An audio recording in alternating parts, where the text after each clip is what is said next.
இறைவனிடம் கையேந்துங்கள், அவன் இல்லை என்று சொல்லுவதில்லை.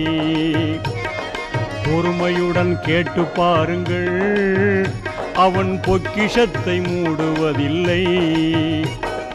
இறைவனிடம் கையேந்துங்கள், அவன் இல்லை என்று சொல்லுவதில்லை.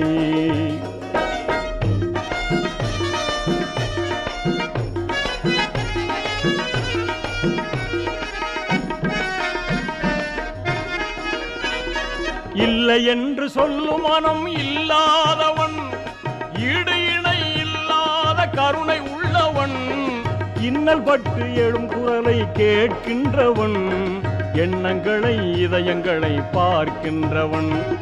இறைவனிடம் கையேந்துங்கள், அவன் இல்லை என்று சொல்லுவதில்லை.